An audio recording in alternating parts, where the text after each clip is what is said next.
నమస్కారం. మహిళా ఆరోగ్య దీపిక జీవనరేఖ కార్యక్రమానికి స్వాగతం. కరోనా భయం వెంటాడుతూనే ఉంది. గర్భిణీల విషయంలో ఆ భయాలు రెట్టింపు కావటానికి కారణం అది తల్లి బిడ్డల ప్రాణాలకు సంబంధించిన విషయం కావటం. గర్భిణీకి టీకా వేయటం మీద కూడా మొదట్లో అనుమానాలు, అపోహలు వచ్చాయి. కానీ ఆ తరువాత గర్భిణీలకు టీకా సురక్షితమని తేలింది. ఇప్పుడు ఇంకో అడుగు ముందుకు పడి గర్భిణీ వేయించుకునే టీకా బిడ్డకు మేలు చేస్తుందని తేలింది. ఆ వివరాలు ఈనాటి మహిళా ఆరోగ్య దీపిక జీవనరేఖలో తెలుసుకుందాం.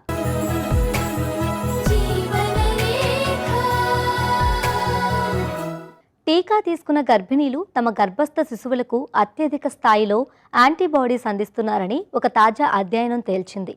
గర్భిణీలు ధైర్యంగా టీకా తీసుకోవచ్చని, ఇది వారి శిశువులకు మేలు చేస్తుందని చెప్పింది.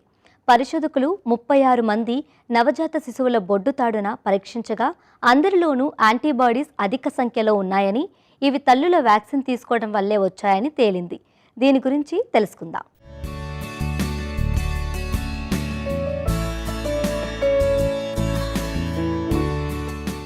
గర్భిణీకి సహజంగానే రోగనిరోధక శక్తి తక్కువగా ఉంటుంది. అందువలన కరోనా ముప్పు మిగిలిన వాళ్ల కంటే ఎక్కువై ఉంటుందని చెప్పాలి. గర్భిణీల ఆరోగ్యం ఎప్పుడు ఎలా ఉంటుందో చెప్పటం కష్టం కనుక దేన్ని తేలిగ్గా తీసుకోకూడదు.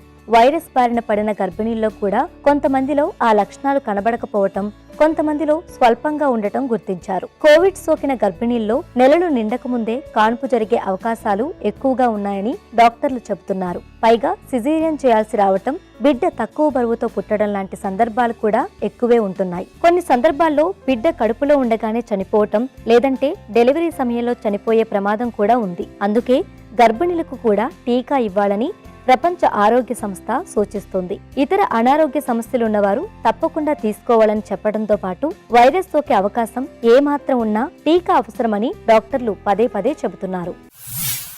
మొన్నటి వరకు మనం ఇనీషియల్గా ఈ వ్యాక్సిన్ వచ్చినప్పుడు ఇది ప్రెగ్నెంట్ ఉమెన్ని దీని నుంచి ఎక్స్క్లూడ్ చేయటం జరిగింది. అంటే అప్పటికి రిజల్ట్స్ ఇంకా ఏ విధంగా ఉంటాయి అనేది తెలియకపోవడం వల్ల ప్రెగ్నెంట్ ఉమెన్ని ఈ వ్యాక్సిన్స్ నుంచి తప్పించడం జరిగింది. కానీ ఇప్పుడు మనకున్న ఎవిడెన్స్ ప్రకారం ప్రెగ్నెన్సీలో కూడా ఈ వ్యాక్సిన్స్ అనేది బాగా పనిచేస్తూ ఉంటాయి. అంతేకాని ప్రెగ్నెన్సీ వలన ఈ ఇన్ఫెక్షన్ అనేది ఎక్కువగా రావడం, అంటే ఎక్కువగా మందిలో ఈ ఇన్ఫెక్షన్ అనేది ప్రెగ్నెంట్ ఉమెన్ ఎక్కువ రిస్క్ అనేది లేదు.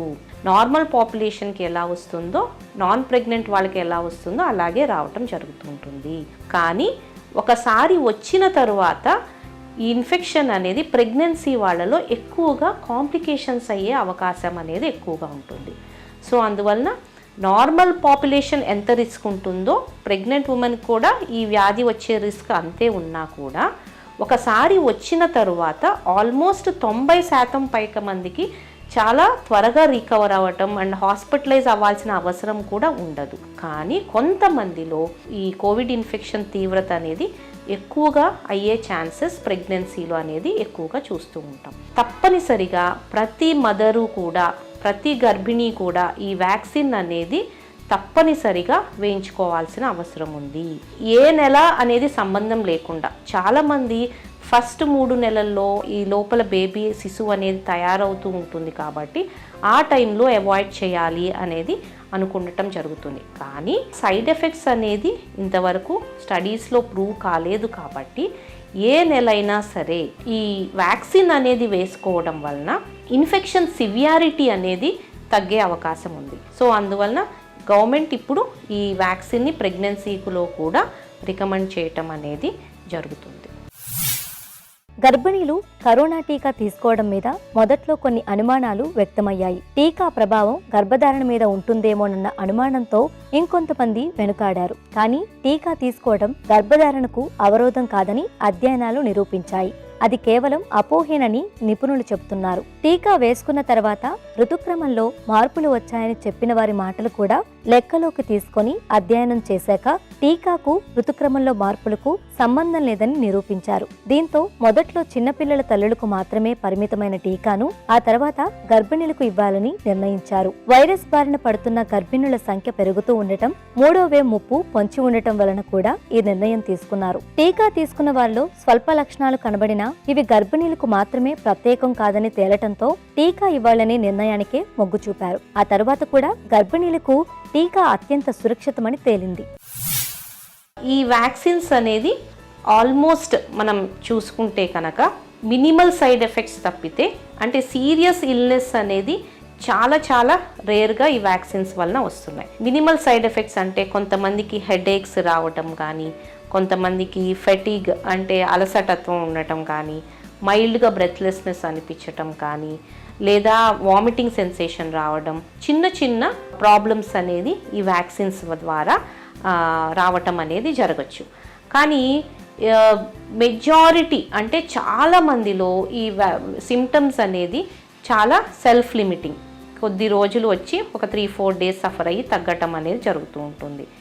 చాలా రేర్గా దీనివలన కాంప్లికేషన్స్ అనేది చాలా రేర్గా చూస్తూ ఉంటాం. వ్యాక్సిన్స్ వలన ఏమాత్రం మీకు అస్వస్థత అనిపించినా కూడా వెంటనే వెళ్ళి లోకల్ అథారిటీస్కి ఇన్ఫామ్ చేసి డాక్టర్ని కన్సల్ట్ చేసి దానికి సంబంధించిన ట్రీట్మెంట్ అనేది తీసుకోవాలి.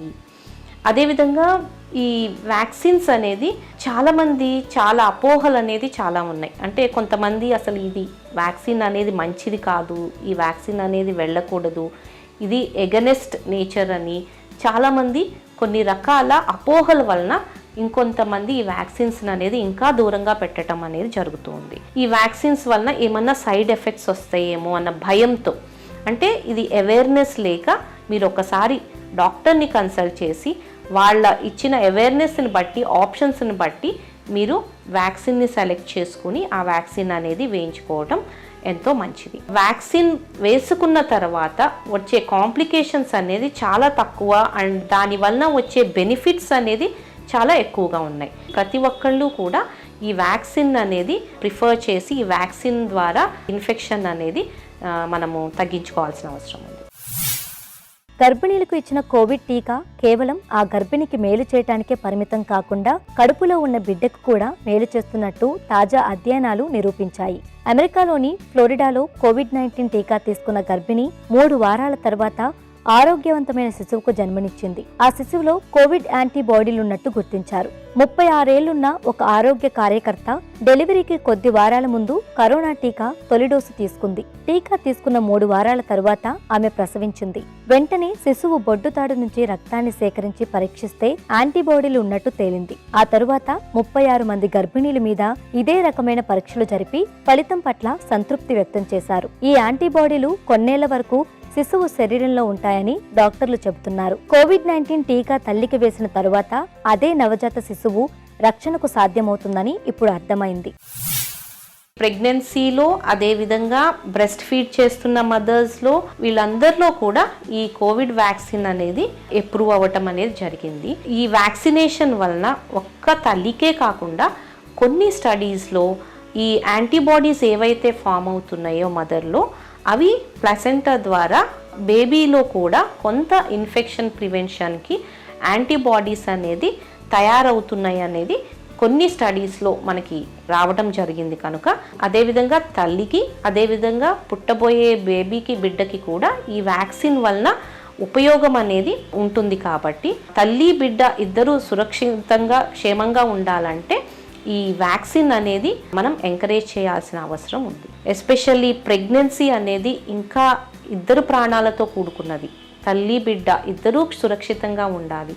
అందువలన ఈ ప్రెగ్నెన్సీలో కూడా చాలామంది ఈ కోవిడ్ బారిన పడి డిసీజ్ అనేది చాలా తీవ్రంగా అయ్యి అండ్ పుట్టబోయే బేబీ అనేది ఎఫెక్ట్ అవ్వటం జరిగింది కొంతమందిలో. అదేవిధంగా తల్లిని కోల్పోవటం జరిగింది కొన్ని సందర్భాల్లో.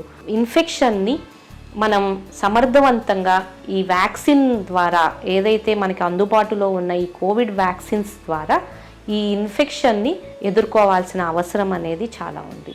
తల్లిలో ప్రమాదం, అదేవిధంగా శిశువుకు కూడా లోపల ఒక్కొక్కసారి ప్రీటర్మ్ బర్త్ అంటాం, అంటే నెలల నిండక ముందే డెలివరీ అవ్వడం, లేదా బేబీ లోపల గ్రోత్ అనేది తగ్గిపోవటం లేదా బేబీ ఒక్కొక్కసారి సడన్గా డెత్ అవ్వటం అనేది కూడా జరుగుతూ ఉంటాయి. సో ఇట్లాంటి కాంప్లికేషన్స్ అన్నీ కూడా అరికట్టి తల్లి బిడ్డ ఇద్దరూ సురక్షితంగా ఉండాలి అని అంటే మనం ఈ వ్యాక్సినేషన్ని ఎంకరేజ్ అనేది మనం చేయాలి. వాళ్ళకున్న డౌట్స్ అనేది క్లారిఫై చేసి మనం ఈ వ్యాక్సిన్ అనేది ప్రోత్సహించాల్సిన అవసరం ఉంది.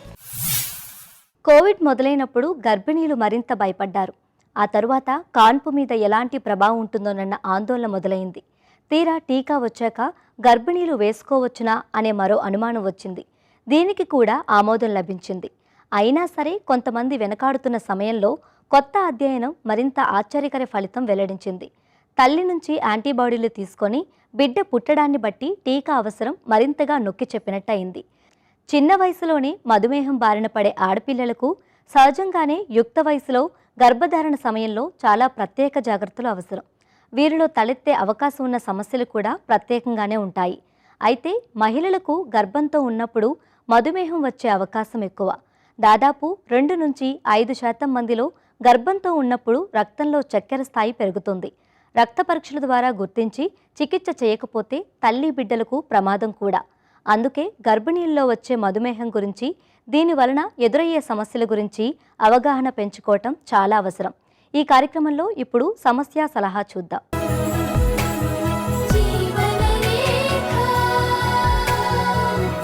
డాక్టర్ గారు, శ్రావణి గారు ఇలా అడుగుతున్నారు.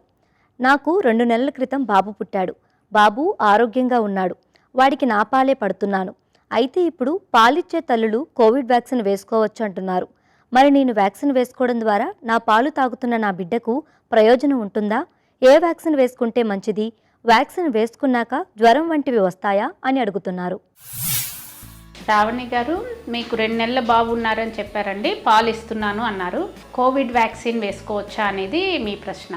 సో ఒక్కటి గుర్తుపెట్టుకోండి, కోవిడ్ వ్యాక్సిన్ అనేది మనకి 2 రకాలు ఉన్నాయి మన ఇండియాలో. అందరికీ తెలిసిందే కోవాక్సిన్ అండ్ కోవిషీల్డ్. ఈ 2 కూడా ఏంటంటే ఇన్యాక్టివేటెడ్ వ్యాక్సిన్స్ అండి. సో లైవ్ వ్యాక్సిన్స్ కావు. మనం హెపటైటిస్ అలాంటివి చూసుకుంటే అవి లైవ్ వ్యాక్సిన్స్ అనమాట. సో ఇన్యాక్టివేటెడ్ వ్యాక్సిన్స్ అనేవి మనం కంపల్సరీగా మీరు పాలు ఇస్తున్నప్పుడు తీసుకోవచ్చు. అందులో ఏ విధమైన సందేహము లేదండి. సో మీరు ఆ విధంగా తీసుకోవడం వల్ల ఏమవుతుందంటే ఈ కరోనా వైరస్కి ఆపోజిట్గా యాంటీబాడీస్ మీ యొక్క బాడీలో ఫామ్ అవుతాయి, ఉత్పత్తి అవుతాయి. సో ఈ యాంటీబాడీస్ అనేది మీకు వ్యాక్సిన్ ఇచ్చిన 7 days తర్వాత నుంచే ఫామ్ అవ్వడం మొదలవుతుంది. సో అవి మీకు ఇంకా ఏంటంటే బిడ్డకి తల్లి పాల ద్వారా బిడ్డకి వెళ్ళి బిడ్డకు కూడా ఇమ్యూనిటీ వచ్చే అవకాశాలు ఉంటాయి. సో కాబట్టి మీరు నిరభ్యంతరంగా ఏ ప్రాబ్లము ఏమి ఆలోచించకుండా మీరు ఫీడింగ్ అనేది కూడా ఇవ్వచ్చు. సో దూరంగా ఉంచాలి, కొన్ని రోజులు దూరంగా ఉంచాలి, అలాంటిది కూడా ఏం లేదు. కాబట్టి ఈ రెండిట్లో ఏ వ్యాక్సిన్ అయినా తీసుకోండి, నిరభ్యంతరంగా ఫీడింగ్ ఇవ్వండి.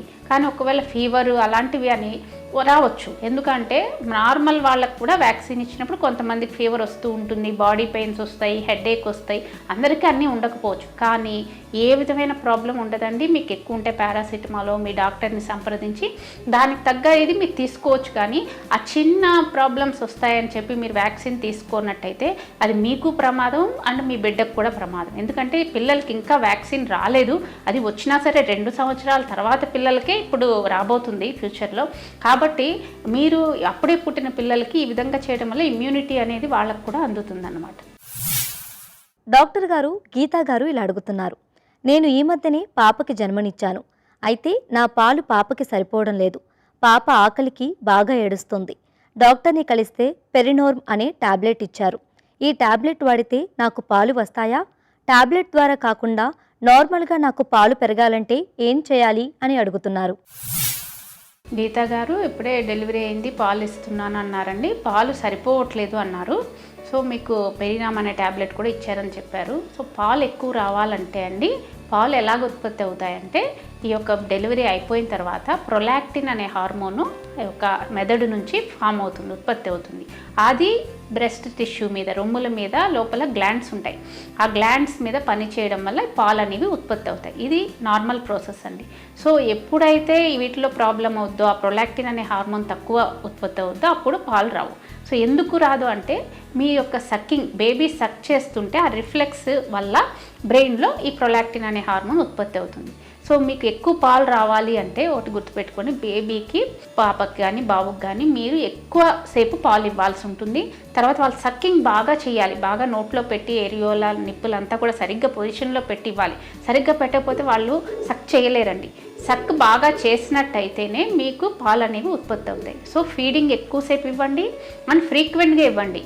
తర్వాత ఇన్ బిట్వీన్ బ్రెస్ట్ని కంప్రెస్ చేయడము, బ్రెస్ట్ని స్టిమ్యులేట్ చేయడము, ఇలాంటివి చేయడం వల్ల కూడా మీకు పాలు ఎక్కువగా ఉత్పత్తి అవుతాయి. సో ఇదే కాకుండా ఒకటండి, మీ లైఫ్ స్టైల్ చేంజ్ కూడా ఇంపార్టెంట్. డెలివరీ అయిన తర్వాత పడుకోకపోవడము, ఎక్కువ స్ట్రెస్ ఉండడము, దానివల్ల కూడా ఈ హార్మోన్ అనేది బ్రెయిన్లో ఉత్పత్తి కాదు. ఏమైనా డయాబెటీస్, హైపర్ టెన్షన్, కొంచెం మెడికల్ కాంప్లికేటెడ్ కండిషన్స్ ఉన్నాయనుకోండి ప్రెగ్నెన్సీలో, తర్వాత డెలివరీ అయిన తర్వాత పాలు ఉత్పత్తి తక్కువ ఉంటుంది. సో వాటికి కూడా సరైన ట్రీట్మెంట్ తీసుకోవడము, స్ట్రెస్ తగ్గించుకోవడం చూడండి. ఇవే కాకుండా తినే పదార్థాలలో కూడా పాలు ఉత్పత్తి పెంచే ఉన్నాయి. సో అవేంటంటే మంచి ఫుడ్లో ప్రోటీన్ రిచ్ ఫుడ్ తీసుకోండి, మంచి చేపలు, ఎగ్ అలాంటివి తీసుకోండి. తర్వాత నీళ్ళు ఎక్కువగా తాగండి, హైడ్రేషన్ బాగుండేలా చూసుకోండి. తర్వాత ఫుడ్లో గ్యాలక్టోగోక్స్ అంటే పాల ఉత్పత్తిని పెంచేవంటే వెల్లుల్లిపాయలు, తర్వాత మెంతులు, తర్వాత సోంపు, ఓట్ మిల్క్ తీసుకున్నట్టయితే మీరు పాల ఉత్పత్తి అనేది పెరుగుతుందన్నమాట. సో ఈ విధంగా అన్నీ చూసుకుని మీరు ట్యాబ్లెట్స్, వీటితో పాటు ఈ పెరినామ్ అనే ట్యాబ్లెట్ కూడా పాల ఉత్పత్తిని పెంచుతుంది, ప్రొలాక్టిన్ హార్మోన్ని ఇంక్రీజ్ చేయడం ద్వారా. సో అవి కూడా తీసుకున్నట్టయితే మీకు రిజల్ట్స్ అనేవి బాగుంటాయి అన్నమాట. చాలామంది గర్భవతుల్లో మధుమేహ లక్షణాలు చెప్పుకోదగినంతగా కనబడకపోవచ్చు. గర్భధారణకు ముందే చేసే పరీక్షల్లో ఇలాంటి రిస్క్ ఉందేమో డాక్టర్లు అంచనా వేస్తారు. గర్భధారణ జరిగాక కూడా మరోమారు గర్భవతులకు మధుమేహం పరీక్షలు చేస్తారు. సాధారణంగా గర్భిణీల్లో చివరి 3 నెలల్లో ఈ లక్షణాలు కనబడతాయి. ఒక్కోసారి 20వ వారంలోనూ మొదలు కావచ్చు. అప్పుడు తగిన చికిత్స ద్వారా రక్తంలో చక్కెర స్థాయి నియంత్రణలో ఉండేలా చూస్తారు. అదేవిధంగా కాన్పు తర్వాత మళ్ళీ మామూలు స్థితికి వచ్చేలా ఎప్పటికప్పుడు డాక్టర్ల పర్యవేక్షణ ఉంటుంది. ఇంతకీ ఇలా గర్భిణీల్లో మధుమేహం ఎందుకొస్తుందో నిర్దిష్టంగా తేలలేదు. డాక్టర్ గారు శ్వేత గారు ఇలా అడుగుతున్నారు. నాకు 6 నెలల క్రితం పెళ్ళయింది. మేము ప్రెగ్నెన్సీ కోసం ప్రయత్నిస్తున్నాము. అయితే నేను ఫోలిక్ యాసిడ్ మందులు వాడుతున్నాను. ఈ ఫోలిక్ యాసిడ్ మందులు ఎంత డోస్ తీసుకోవాలి? నాకు ప్రెగ్నెన్సీ కన్ఫర్మ్ అయిన తర్వాత ఎన్ని రోజులకి ఫోలిక్ యాసిడ్ మందులు మానేయాలి తెలియజేయండి అని అడుగుతున్నారు. శ్వేత గారు, ఫోలిక్ యాసిడ్ న్యూ సెల్స్ని జనరేట్ చేస్తుంది. సో ప్రెగ్నెన్సీ ఉమెన్ కాకుండా మిగిలిన వాళ్ళని కూడా ఫోలిక్ యాసిడ్ యూస్ఫుల్ అనమాట. So hair growth, nails and skin అన్నిటికీ ఫోలిక్ యాసిడ్ యూస్ఫుల్. సో ప్రెగ్నెన్సీలో ఏంటేంటి చేస్తుంది folic acid? Brain formation and spinal cord ఫార్మేషన్కి ఫోలిక్ యాసిడ్ చాలా ఇంపార్టెంట్. ఫోలిక్ యాసిడ్ ఏం చేస్తుందినా 3 to 4 weeks మధ్యలో foetal brain and foetal spinal cord develop అవుతుంది. లైక్ ఇప్పుడు మనకి ప్రెగ్నెన్సీ కావాలి అనుకున్న వాళ్ళు 3 months ముందు నుంచే ఫోలిక్ యాసిడ్ వాడడం స్టార్ట్ చేయాలి. 400 microgram. సో ఆ డోస్ సరిపోతుంది. ప్రీవియస్ ప్రెగ్నెన్సీ ఫోలిక్ యాసిడ్ తీసుకోకుండా న్యూరల్ ట్యూబ్ డిఫెక్ట్స్, బ్రెయిన్ మంచిగా ఫామ్ కాలేదు, లేకపోతే స్పైనల్ కార్డ్ ప్రాబ్లమ్స్ ఉన్నాయినా ఇంకా కొంచెం ఎక్స్ట్రా డోస్ తీసుకోవాల్సి వస్తుంది. అది డాక్టర్స్ ప్రిస్క్రైబ్ చేస్తారు. ప్రెగ్నెన్సీ వచ్చిన తర్వాత ఫోలిక్ యాసిడ్ నెక్స్ట్ 3 months దాకా వాడాలి. అరౌండ్ 12 weeks, ఫస్ట్ ట్రైమిస్టర్ దాకా వాడాలి. దట్ ఈస్ ఆల్సో మెయిన్గా ఆల్ ది పార్ట్స్ ఫార్మేషన్, మెయిన్గా బ్రెయిన్ అండ్ స్పైనల్ కార్డ్కి ఫోలిక్ యాసిడ్ అవసరం కాబట్టి ఫస్ట్ 3 months ఫోలిక్ యాసిడ్ వాడాలి. After 3 months second and third trimester haemoglobin, iron tablets and calcium tablets ఇస్తారు. Iron టాబ్లెట్స్లో folic acid ఉంది కాబట్టి మనం ఫోలిక్ యాసిడ్ ఎక్స్ట్రా తీసుకోవడానికి అవసరం ఏం ఉండదు. బట్ ఫోలిక్ యాసిడ్ మనం ఫస్ట్ నుంచి తీసుకోవడం చాలా మంచిది. ప్రెగ్నెన్సీ ప్లాన్ చేస్తున్నామన్నా 6 months ముందు నుంచి తీసుకున్నా it will be very good to prevent further problems in pregnancy. Doctor గారు నర్మదా గారు ఇలా అడుగుతున్నారు. నా వయసు 39 సంవత్సరాలు. నేను గర్భం దాల్చడానికి చాలా రోజులుగా ట్రై చేస్తున్నాను. నాకు పీరియడ్స్ నార్మల్గానే వస్తాయి. అన్ని టెస్టులు నార్మల్గానే ఉన్నాయి. కానీ నాకు ప్రెగ్నెన్సీ రావడం లేదు. నేను కృత్రిమ గర్భధారణ పద్ధతులకు వెళ్ళదలుచుకోలేదు. నేను గర్భం ఎందుకు దాల్చడం లేదు? ఏదైనా మార్గం చెప్పండి అని అడుగుతున్నారు. నర్మదా గారు, ఒకటి ఏంటి మీరు అర్థం చేసుకోవాలంటే 35 years తర్వాత, 35 సంవత్సరం తర్వాత ఎగ్స్ అండ సంచిలో తక్కువైపోతుంది. క్వాంటిటీ తక్కువైపోతుంది అండ్ క్వాలిటీ కూడా తక్కువైపోతుంది. మీకు పీరియడ్స్ నార్మల్గా రావచ్చు, బట్ మనకి పీరియడ్స్ హార్మోన్స్ వల్ల వస్తుంది రైటే, బట్ మనకి quantity of eggs and quality of eggs చాలా ఇంపార్టెంట్. సో మనకి ప్రెగ్నెన్సీ రావడానికి ఏమేమి కావాలి? ఫస్ట్ గర్భసంచి, ఇది దారి మనం వెజైనా, తర్వాత ఇది సర్విక్స్, యూట్రస్, ట్యూబ్స్ అండ్ అండాసంచి, ఓవరీస్. సో మనకి దారి కరెక్ట్గా ఓపెన్ ఉండాలి, సర్విక్స్ దారి కూడా టైట్గా క్లోజ్ కాకుండా ఉండాలి, అండ్ యూట్రస్, ఎండోమెట్రియం ఇక్కడే వచ్చి బేబీ కూర్చుంటుంది. సో ఎండోమెట్రియం లేయర్ బెడ్ లాగా ఫామ్ అవుతుంది బేబీకి, ఇది బాగుండాలి, ఫంక్షన్ కావాలి. అండ్ ట్యూబ్స్ ఓపెన్ ఉండాలి అండ్ ఓవరీస్ ఇవి.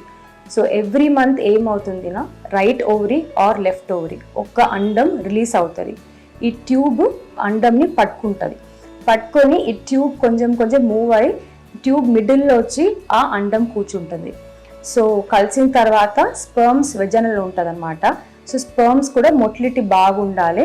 సో ఇది మూవ్ అయ్యి ఇక్కడికి వచ్చి ట్యూబ్లో వచ్చి ఇక్కడ ఫర్టిలైజ్ అవుతుంది. అండ్ తర్వాత మళ్ళీ ట్యూబ్ ఇలా మూవ్ అయ్యి మొటిలిటీ బాగుండాలి, ఎంబ్రియో ఆర్ అది బేబీ వచ్చి ఇక్కడ కూర్చుంటుంది. సో మనకి ఈ దారి, ఈ సర్విక్స్, ఈ uterine cavity, tube function and ovary function ఇది అంతా బాగుండాలి. మీ హస్బెండ్ స్పర్మ్ అది కూడా బాగుండాలి. క్వాంటిటీ, క్వాలిటీ, మొబిలిటీ, మార్ఫాలజీ చాలా ఉన్నాయి. సో అదన్నీ నార్మల్ ఉన్న తర్వాత మనకి ప్రెగ్నెన్సీ నార్మల్గా ట్రై చేసి కూడా రాలేదనుకోండి, మేబీ మనం నార్మల్గా ట్రై చేసినప్పుడు మనకి ఓవరీ అండా క్వాలిటీ మనకి తెలియదు. సో క్వాలిటీ తెలుసుకోవడానికి ఐవీఎఫ్ ద్వారానే తెలుసుకోవచ్చు. సో మనం ఈ ఇన్వెస్టిగేషన్స్, ఈ టెస్ట్లు అన్నీ చేయాల్సి వస్తుంది. సో అదన్నీ చేసిన తర్వాత ఇన్ కేస్ నార్మల్గా ఉందినా నెక్స్ట్ ఏం చేద్దాం, మెడిసిన్స్ ద్వారా, టాబ్లెట్స్ ద్వారా మీ ఎగ్స్ ఇంకా స్టిమ్యులేట్ చేసి ఇంకా క్వాలిటీ మంచిగా రావడానికి కొన్ని మెడిసిన్స్ ఇచ్చి డాక్టర్స్ ట్రై చేస్తారండి. వయసు పెరిగే కొద్దీ టైప్ 2 డయాబెటీస్ వచ్చే అవకాశాలు పెరుగుతాయి. అందుకే ఆరోగ్యకరమైన ఆహారం తీసుకుంటూ, వ్యాయామం చేస్తూ ఆరోగ్యకరమైన జీవనశైలి విధానాలు అవలంబించడం చాలా అవసరం. గర్భవతిగా మధుమేహం వచ్చిన ప్రతి నలుగురిలో ఒకరికి భవిష్యత్తులో టైప్ 2 డయాబెటీస్ రావచ్చునని డాక్టర్లు చెబుతున్నారు.